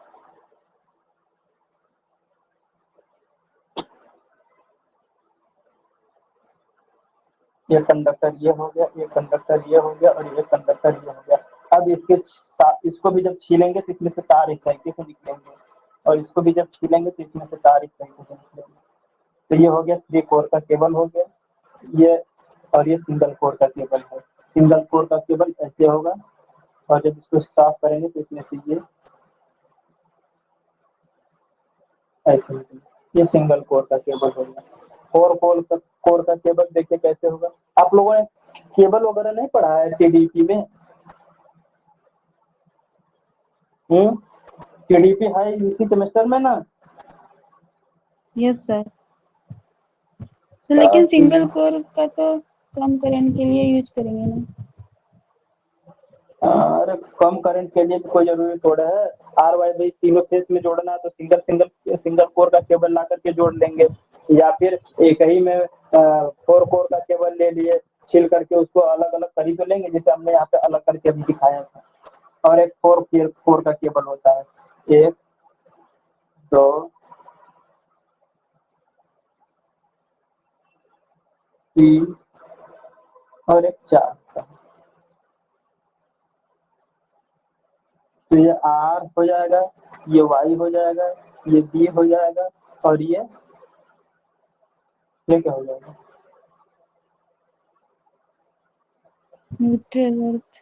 न्यूट्रल। हाँ, और एक छोटा सा इसमें और स्क्वायर के लिए भी होगा। ठीक है, तो इस तरीके से कोर आप टीडीपी पढ़िए, वहाँ पे है सारी चीजें। तो इस तरीके से हमने 4 कोर का केबल भी हमने देखा। अब उसके बाद मोटर और दीवार के बीच 20 सेंटीमीटर नीचे से हम केबल को ले जाएंगे, यहाँ पे लिखा है। और मोटर फर्श से 50 सेंटीमीटर की, यानी ये फर्श है, फर्श से 50 सेंटीमीटर का ऊपर फाउंडेशन बनाएंगे। ठीक है, और उस पर हम मोटर को स्थापित कर देंगे। ठीक, ये हमारी मोटर होगी इस तरीके से। तो इतना एजम्पशन हमने मान लिया। अब इसको रफ कर रहे हैं, अब कैलकुलेशन आप मोटर करंट देखेंगे। ठीक है, पूरा क्वेश्चन अब मैं रफ कर रहा हूँ। अब हम देखेंगे करंट निकालने जा रहे हैं। तो कैलकुलेशन करिए आप, जो फार्मूला आपको हमने बताया है इससे पहले जो आप कैलकुलेशन कर रहे थे सेम उसी तरीके से निकालिए जरा। तो मोटर के आउटपुट करंट निकालिए। आउटपुट पावर कितना होगा? आउटपुट पावर यानी कि 5 हार्स पावर की मोटर थी और 735 वाट का गुणा कर दीजिएगा, 5 गुणते 735 वाट। कितना आ जाएगा मल्टीप्लिकेशन करने पर?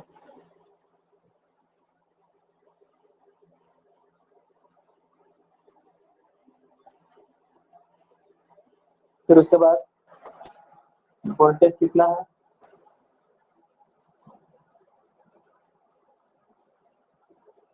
400 वोल्ट दिया हुआ था क्वेश्चन में, जरा देखिए मैंने रफ कर दिया। ठीक है, और उसके बाद मोटर की एफिशिएंसी आपने कितनी रखी है? 80%, यानी 0.8 हो जाएगा। और उसके बाद पावर फैक्टर आपने कितना रखा है? पावर फैक्टर आपने रखा है 5 पावर फैक्टर 5 बराबर 0.8 लैगिंग यानी पश्चगामी। ठीक है, इतना चीज आपने मान रखा था। अब इसके बाद फुल लोड करंट निकालिए। I is equal to Q upon eta, eta यानी इफिशियंसी और √3 V cos फाई, सारी वैल्यू भर करके जरा निकाल करके बताइएगा करंट कितना प्राप्त हो रहा था। देखिए शायद 8.3 एम्पियर आ रहा है। हाँ चलिए 8.2 या 3 आ गया। ठीक है, अब आगे देखिए स्टार्टिंग करंट कितना आएगा। स्टार्टिंग करंट I बराबर कितना आ जाएगा, I इंटू 1.5। इसको जब यहाँ पर वैल्यू रखेंगे 8.2 या 8.3 जब रखेंगे तो कितना आएगा 12.45 एम्पियर आया। ठीक है, इतना निकाल लेने के बाद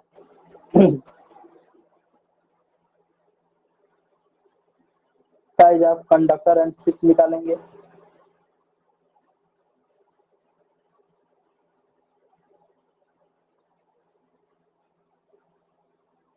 तो लिखिए size of conductor and switch, size of conductor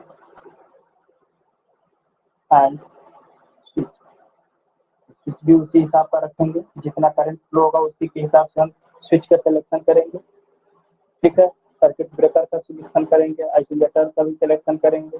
तो आइए देखते हैं, हमको प्राप्त हुआ 12.45 है ना, 12.45 एम्पियर हेतु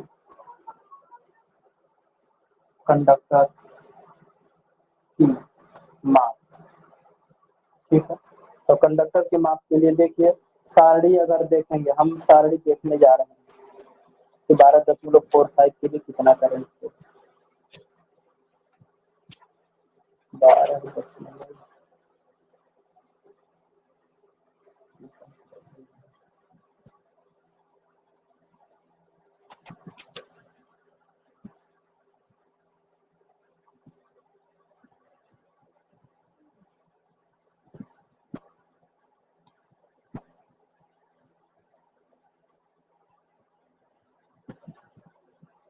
2.5 mm का हम कंडक्टर रख देते हैं।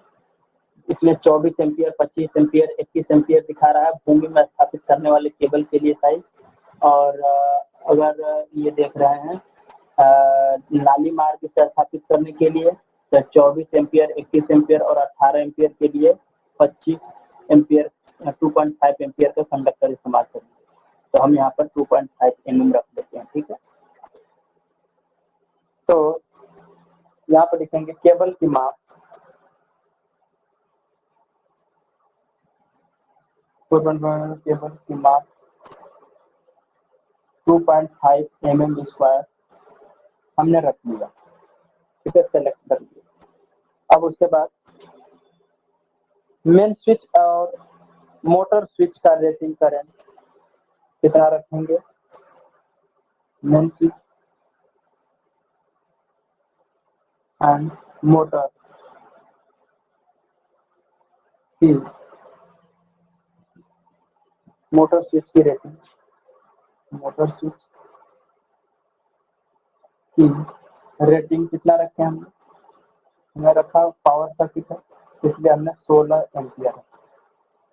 ठीक है, जो भी हमारा मेन स्विच होगा और मोटर की जो स्विच होगी उसके लिए हमने रेटिंग 16 एम्पियर 500 वोल्ट। ठीक है, 500 वोल्ट कर लेंगे क्योंकि रेटेड वोल्टेज 400 है। तो इसमें रेटिंग फैक्टर नहीं लगाएंगे क्या? जब उसमें कोई बात रेटिंग नहीं कही, सीधा हमको सीधा जब क्वेश्चन में हमें दिया है इसीलिए हम रेटिंग फैक्टर वगैरह कुछ नहीं निकाले हैं। ठीक है, रेटिंग फैक्टर कुछ नहीं निकाले हैं। 12.45 का निकला है हमें। ठीक है, तो 12.45 का देखिए हमें किसी संस्थान की कोई इंडस्ट्री है, इंडस्ट्री में हम जब कभी बड़ी बड़ी मशीनें स्थापित कर रहे हैं तो वहां पर हमें अंडरग्राउंड केबल लेकर के काफी दूरी तक जाना होता है।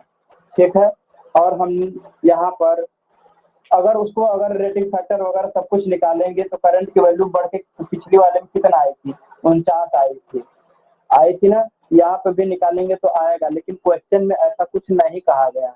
वहां पर क्वेश्चन में कहा गया था तब हमने निकाला है, और वो मैंने इसलिए बताया ताकि अगर आपको कहीं क्वेश्चन में अगर इस तरीके से बात कही जाए या किसी संस्थान में बात करने की बात आए तो जो चार्ट आपके पुस्तक में बना हुआ है उसका प्रयोग कैसे करते हैं, इस कारण से हमने उस चीज को बताया था। ठीक है, और जब पूछा जाएगा उस तरीके से क्वेश्चन तो आप उस तरीके से ही करेंगे। अगर जब क्वेश्चन में पूछा नहीं है तो क्वेश्चन को आपको लेंदी करने की आवश्यकता नहीं है, क्योंकि जब उस तरीके से आप रेटिंग फैक्टर वगैरह सब कुछ निकालेंगे तो देखिए आपका करंट पहले कितना था, 39 था कि 26 था शायद, या 29 था। वो बढ़ते बढ़ते कितना आ गया, 49 तक लास्ट में आया है, और आप 49 के हिसाब से ही आपने कंडक्टर का सिलेक्शन किया था। तो यहाँ पर हमें टोटल करंट इतना प्राप्त हो रहा है, और चार्ट के हिसाब से जो 2.5 एम्पियर का 2.5 mm स्क्वायर का कंडक्टर यूज होता है, यह लगभग 21 एम्पियर, 25 एम्पियर और 24 एम्पियर के लिए कंडक्टर का चयन किया जाता है। तो जाहिर सी बात है कि जब हमको 12.45 एम्पियर प्राप्त हो रहा था तो उसके लिए कम से कम इतने साइज के कंडक्टर में इतना एम्पियर करंट फ्लो होगा, तो क्या दिक्कत थी, इसलिए यहाँ पर हमने वो सब निकालने वाला काम ही खत्म कर दिया, क्योंकि क्वेश्चन में पूछा भी नहीं गया है और आप उस तरीके से क्वेश्चन को लेंदी करके आप अपना समय नुकसान करेंगे। तो क्वेश्चन में जितना पूछा गया है उसी के आधार पर हम चलेंगे। ठीक है, कोई दिक्कत? वहां पर आपकी पुस्तक में एक चार्ट दिया हुआ है, तो मैंने उस चार्ट का प्रयोग करना आपको केवल सिखाया कि अगर इस तरीके से क्वेश्चन पूछेगा तो उस चार्ट का हम इस्तेमाल करेंगे। यहाँ पर एक छोटे मोटे उद्योग के बारे में चर्चा है, और अगर मोटर का स्थापन करना है तो थोड़ी दूरी तक हमें ले जाना है, उसका ज्यादा कोई फर्क नहीं पड़ेगा, और वो भी यह एक कमरे के अंदर भूमि के अंदर स्थापित किया जाना है। ठीक है, यहाँ तक बात समझ में आई? Yes sir. ठीक है, यहाँ तक तो सबको क्लियर होगा, और उसके बाद अब कुछ नहीं करना है। कंडक्टर के लिए करंट की माप हमें कितना प्राप्त हुआ है, 12.45 यानी 45, तो उसके हिसाब से हमने चार्ट में देखा तो 2.5 mm का कंडक्टर अगर सिंगल कोर का देखेंगे, अगर भूमि में स्थापित करना है तो 21 एम्पियर, 25 एम्पियर, 24 एम्पियर की करंट ड्रॉ कर रहा है। ठीक है, 21, 24 और 25। अगर हम देखें अगर laid in single way duct pipe का अगर डक्ट वाले विधि से करेंगे तो भी 24 एम्पियर, 21 एम्पियर और 18 एम्पियर की करंट फ्लो हो रही है, तब भी हमारे 12.45 एम्पियर से ज्यादा ही है, तो हमारा कंडक्टर बियर कर लेगा, क्योंकि जो हमें कैलकुलेशन से करंट प्राप्त हुई है उससे 5-6 गुना ज्यादा कंडक्टर करंट को बियर करने वाला होना चाहिए। क्यों? क्योंकि कभी कभी एक्स्ट्रा हाई वोल्टेज भी या लाइटनिंग सर्ज वोल्टेज भी कंडक्टर के माध्यम से, पोल के माध्यम से गुजरते हुए पहुंच सकती है। इसी कारण से हम यह सर्ज वोल्टेज स्विचिंग प्रक्रिया के द्वारा जो होता है आ सकता है, इस वजह से हमने साइज इसका थोड़ा ज्यादा रखा है। ठीक है, अब आगे चलते हैं। लेंथ ऑफ कंड्यूट पाइप, तो लेंथ ऑफ कंड्यूट पाइप निकालने के लिए सबसे पहले डायग्राम तैयार करते हैं। ठीक है, अब इसके बाद इसका डायग्राम तैयार करते हैं, उसके बाद लेंथ ऑफ कंड्यूट पाइप निकालेंगे। तो जब तक हम वायरिंग नहीं करेंगे तो हमें पता कैसे चलेगा कि कंड्यूट की पाइप कितनी होनी चाहिए। तो अब चलते हैं, कमरे का जो दिया हुआ फिगर है इसमें एक जगह सप्लाई रखेंगे और दूसरी जगह मोटर रखेंगे, और देखते हैं कितना पाइप हमारा लगता है। तो इसको रफ करें हम। आइए अब हम फिगर को ड्रॉ करते हैं।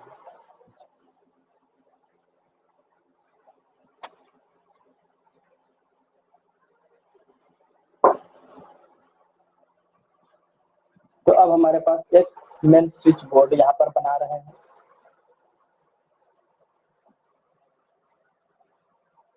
यह हमारा मेन स्विच बोर्ड हो गया।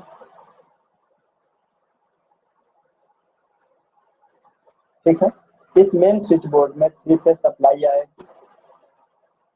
ये देखिए फ्यूज यूनिट लगा दिया हमने।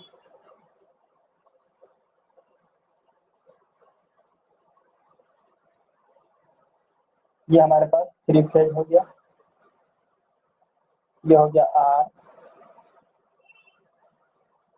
वाई बी, 3 फेज होगा आर वाई बी, और यहाँ पर एक आइसोलेटर लगा देंगे। ठीक है, ये हो गया हमारा आइसोलेटर। ठीक है, जो इसको आइसोलेट करेगा।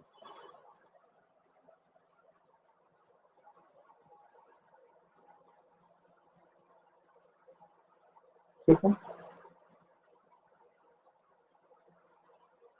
और यहाँ से तीनों फेस निकल करके स्टार्टर में जाएंगे। तो स्टार्टर भी उतनी ही ऊंचाई पर लगा हुआ है।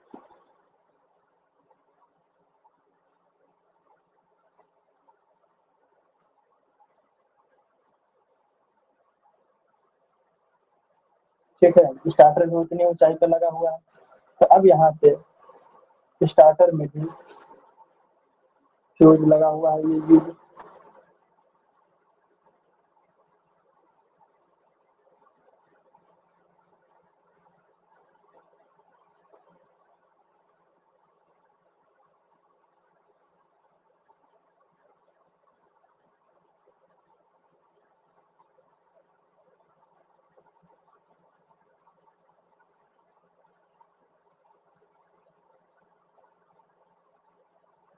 ठीक है, तो हमारा ये मेन स्विच हो गया और वहाँ पे स्टार्टर लगा हुआ है। अब यहाँ से सप्लाई देखिए लेकर के जानी है।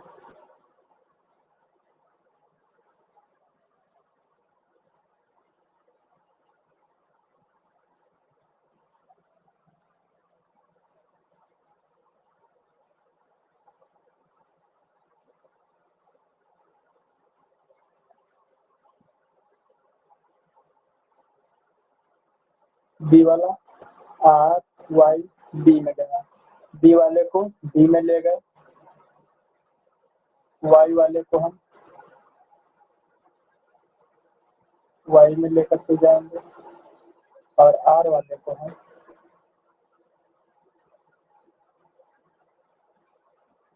आर में लेकर के जाएंगे। ठीक है, यहाँ तक सबको समझ में आया। तो देखिए यस सर। यह मेन स्विच कहाँ लगा हुआ है? सप्लाई यहाँ लगा हुआ है, यहाँ कहीं इसी दीवार पर लगा हुआ है। ठीक है, main switch board MSB, main switch board हमारा यहाँ पर लगा हुआ है। अब यहाँ से मोटर तक कितना डिस्टेंस है? 4 मीटर। तो मोटर के पास यहाँ जो स्टार्टर लगा हुआ है कितना है? 4 मीटर की ऊंचाई पे, 4 मीटर दूरी तक गया है। तो ये टोटल यहाँ से यहाँ तक की दूरी कितनी हो जाएगी? 4 मीटर की दूरी। कितनी दूरी है? ये 4 मीटर की दूरी हो गई मोटर तक। मोटर के पास स्टार्टर में पहुंच गया। अरे मोटर का मुख्य स्विच है ये मेन स्विच है, और ये मोटर का मुख्य स्विच है। ठीक है, यहाँ से सप्लाई ऑन ऑफ करेंगे, और ये मेन सप्लाई है जो घर में आई हुई है हमारे खंभे से, और वो मोटर का मेन स्विच है। अब उसके बाद मेन स्विच के पास में ही हम क्या लगाएंगे? स्टार्टर लगाएंगे। यहाँ पर स्टार डेल्टा स्टार्टर मोटर के स्विच के पास ही लगा देंगे। Star delta starter. ठीक है, अब स्टार डेल्टा स्टार्टर में ये तीनों सप्लाई हम डाल देंगे। चलिए डालते हैं। ये डाल दिया।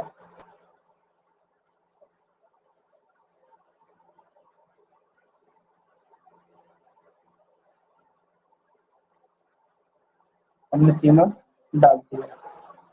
ठीक है, तीनों डाल देने के बाद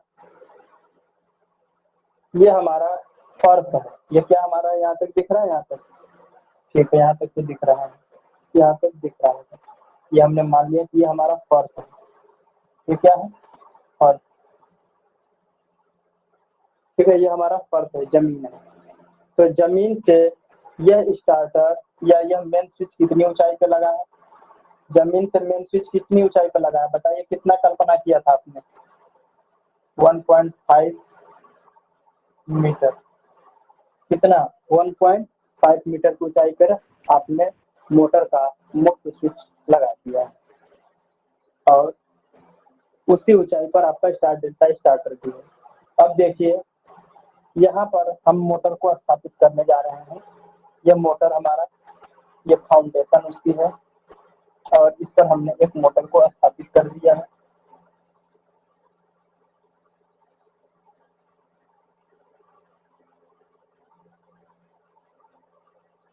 हमने देखिए यहाँ पर मोटर लगा दिया है।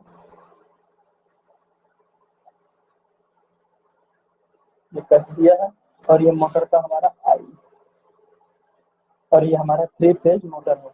3 फेज मोटर, ठीक है। तो स्टार डेल्टा स्टार्टर में कुल मिला जुला के 6 तार, मोटर और स्टार्टर के बीच में 6 तार आएंगे। तो आप इनमें से 6 तार निकालिए। 1 2 3 4 5 और ये 6। ठीक है, 6 तार हमने इसमें से निकाले। 3 तार मोटर के हैं और 3 स्टार्टर के हैं, दोनों मिला के 6 हो जाएंगे। और 6 तार को हम मोटर से, यहाँ पे ये मोटर का जो टर्मिनल बॉक्स होता है, मोटर के ऊपर एक टर्मिनल बॉक्स लगा होता है, इस टर्मिनल बॉक्स के पास लेकर के जाएंगे। ठीक है, तो आइए लेकर के चलते हैं और यहाँ पे इस तरीके से हैचिंग बना देंगे जिससे यह मालूम हो जाएगा कि ये हमारा फर्श क्या है। यह फर्श को रिप्रेजेंट करता है, ये सिंबल। तो अब इससे यह पता चल जाएगा कि हमारा कंडक्टर फर्श से नीचे भूमि में है।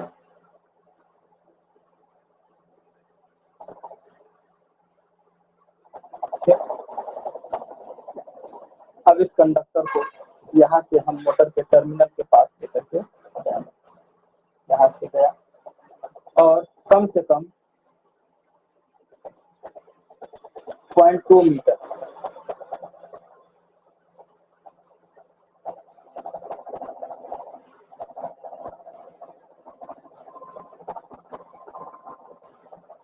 एक तार यहाँ से,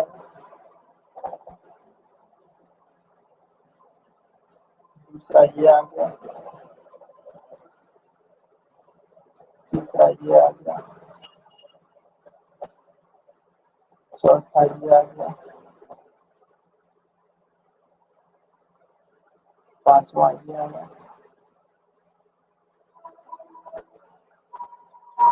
छठा।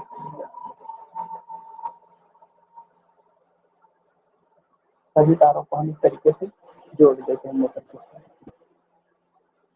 और मोटर के भागों यानी कि टर्मिनल बॉक्स को ग्राउंड से जोड़ देंगे और मोटर के बॉडी पार्ट को यहाँ से चाहे यहाँ से कहीं भी इसको हम साफ कर देते हैं। अब देखिए, यहाँ से यहाँ तक की ऊंचाई 1.5 मीटर है। ठीक है, और जमीन के अंदर हम कितना ले गए हैं? 20 सेंटीमीटर। अगर मीटर में लिखेंगे तो कितना आ जाएगा? 20 सेंटीमीटर को दूरी को यदि अगर हम मीटर में कन्वर्ट करना चाहें तो कितना लिख सकते हैं? जल्दी बताइए। 0.2 मीटर। बहुत 0.2 मीटर। तो 0.2 मीटर हमने लिख दिया। बहुत सही, बहुत अच्छा जवाब दिया आपने। और यहाँ से यहाँ तक, यहाँ से यहाँ तक ऊंचाई कितनी है? ठीक है, अरे यहाँ तक, यहीं तक होगा। ठीक है, ये ऊंचाई कितनी होगी? ये ऊंचाई कम से कम आपके आधे मीटर की होगी, यानी 0.5 मीटर। 0.5 मीटर, ठीक है।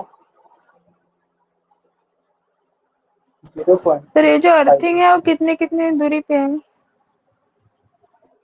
अर्थिंग दूरी पे नहीं है, जहाँ पे हमारा ये मिल गया है टर्मिनल बॉक्स। भाई मोटर अगर हमारी इतनी मोटी है, इतनी बड़ी मोटर है, तो उसका टर्मिनल बॉक्स जहाँ पे है उसका हमने एक वायर लिया और उस वायर को लेकर अर्थ में जोड़ दिया। जैसे हमारी मोटर है, मोटर पे टर्मिनल बॉक्स लगा है, चाहे तार इधर से घुमा करके ले आइए, चाहे तार इधर से घुमा के लेके आइए, मगर अर्थ से जोड़ दीजिए। और ये वाला भी तार, बॉडी वाला तार भी अर्थ से जोड़ देते हैं, ठीक है।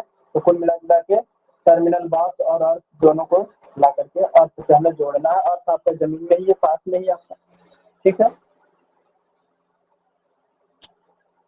इसको जोड़ने का मतलब ये आपका अर्थ से जोड़ना है। इसके डिस्टेंस से हमें अभी कोई तात्पर्य नहीं है, हमें फिलहाल ये देखना है कि मोटर मेन स्विच और मुख्य मोटर के मुख्य स्विच और स्टार्टर और मोटर के बीच हमारा कितना कंड्यूट पाइप लगेगा।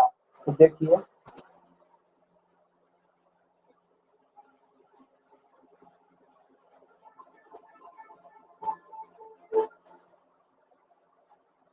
तो हमारा ये देखिए इस तरीके से है कि जब अंदर हम स्थापित कर रहे हैं, ये देखिए इस तरीके से देखिए। अब इस फिगर को थोड़ा इस तरह समझिए कि कमरे में हम कहीं ना कहीं दीवार पे ही लगाएंगे। क्या लगाएंगे? इस तरीके से ये हमारा जो कमरा है, कमरे की ये दीवार है। क्या है? ये कमरे की दीवार है। तो कमरे की दीवार पे हमने यहाँ पर मेन सप्लाई लगा दी और मेन सप्लाई से 4 मीटर की दूरी पर, कितनी? 4 मीटर की दूरी पर। समझने का प्रयास करिएगा मैं यहाँ पे बनाना क्या चाह रहा हूँ कि ये मेन स्विच बोर्ड है और 4 मीटर की दूरी पर यहाँ पर हमारा ये लगा हुआ है। उसी के बगल में हमने स्टार्टर लगाया और जमीन पर नीचे जमीन पर फाउंडेशन इतना बना करके यहाँ पे मोटर हमने लगाया है। तो टोटल तार हमारा यहाँ से यहाँ तक जो गया है, यहाँ से यहाँ तक गया कितना है बताइए? 4 मीटर है। कितना है? 4 मीटर है यहाँ से लेके यहाँ तक जो गया है। तो यहाँ तो इस तरह से 4 मीटर आ रहा है। तो हमने क्या किया, इस तार को इस तरीके से जब जोड़ करके ले गए तो टोटल यहाँ से लेके यहाँ तक, यहाँ से चला ये तार, यहाँ से जाते जाते जाते जाते जाते जाते जाते जाते जाते जाते जाते जाते जाते जाते जाते जाते जाते जाते यहाँ तक टोटल कितना है? 4 मीटर है। ये तार कितना है? 4 मीटर है।